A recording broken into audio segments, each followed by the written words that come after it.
To WICR.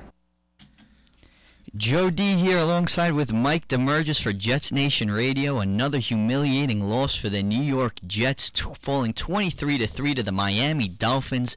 Mike, how you feeling today? It's a disgrace. I can't take it anymore. Jets fans can't take it anymore. How much more bad football do I have to watch throughout my life before I could get a team I can root for? This has become a running joke. I remember when I first started working in radio, I was up at ESPN, and I brought my Jets jacket up there, my stonewashed, Fonzie-like Jets jacket, and I have it hanging at the back of my chair like I do now, and Tom Jackson comes up behind me and started laughing. The Jets? Are you kidding?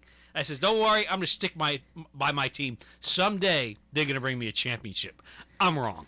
I'm never going to see a championship. They need to clean house altogether, starting with the fat man, Rex Ryan. Get rid of Geno Smith. He's a bust.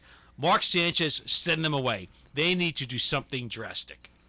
Geno Smith, another horrendous performance, only completing 4 passes for 29 yards, throwing another interception, now has a league-high 23 turnovers.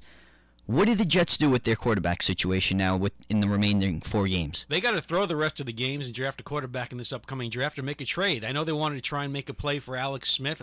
That didn't work out. Look where Kansas City is now. I know they lost 3 games in a row, but at least, hey, they're 9-3. The Jets have to rebuild a quarterback. It's been a mockery. People don't understand it. Teams that like the Patriots or the Giants don't know what it's like to go through a season year after year when you have a bad quarterback. With the Jets, yeah, we had Chad Pennington for a year in 2004. Vinny Testaverde, 98, great year. We had Ken O'Brien back in the heyday. But really, predominantly, since Joe Namath in the early 70s, I mean the early 70s, like 70, 71, for 40 years, the Jets haven't had a quarterback. It's a disgrace. And what I'm watching out there isn't professional football. It's minor league football.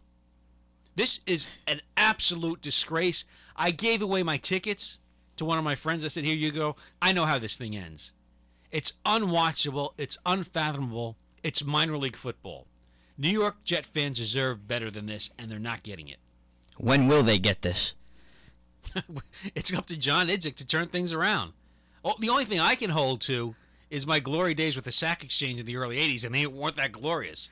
This team, you don't even like this team. It's not even a team you could root for. Now these last 4 remaining games. And what? What? A playoff push? You can't. Playoffs? Jim Moore, playoffs? A playoff push? They definitely won't be making that. What are you smoking there, Cheech? They're not going to the playoffs. How can they go to the playoffs with this team? All right, you know what? The defense can keep them in games for a little bit, but they're not the 85 Bears or the 2000 Ravens.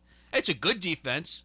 It's not one of the greats of all times. Eventually, they're going to spring a leak. You can't play like this. And I agree, keep Matt Sims in there. You see all these experts saying, oh, you can't go with Matt Sims. He's not the quarterback. He doesn't have professional playing time. He didn't play that much in college. This is true.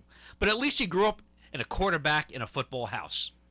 He is Phil Sims' son. He must know a little something about football. He's going to get some quarterbacking tips from him. I'd rather give the last 4 games to see what Matt Sims can do than watch this horrific car crash, this wreck of a quarterback, this disgrace of an organization. I can't watch it anymore. Something has to be done. You heard it here first. Not only is Mike Damergis upset with the Jets, but there are a ton of Jet fans out there who just can't watch it anymore. And I could bet you anything that Mike won't be watching the remainder of the season. No, well, misery loves company, so I'll watch it for a quarter or two, and then I'll say, yeah, there you go. I don't want to be proven wrong. I just don't want to see Geno Smith at quarterback anymore. I can't. And Rex, you got to go. You haven't done any good job with this team for 3 years now. It's awful. And John Idzik, what are you thinking? What'd you see in Geno Smith to say, you know what? Let me draft him. What were you thinking? All the money he's making, I could have sat here and said, you know what, guys? I don't think Geno Smith's that good quarterback. Why are they going to bring this guy in? You know what? I think they should bring you in, Mike. You got a good shot out there. Look, I can't do any worse a job than Geno Smith's doing. and just look at his body language. It's like he's being taken out of a game. That's one thing about baseball. You know, when the baseball pitcher doesn't have it, you go out, bring the righty, the lefty in. Look, there are days when Johan Santana didn't have it, CC Sabathia, going back to some of the greats, Catfish Hunter, Vida Blue.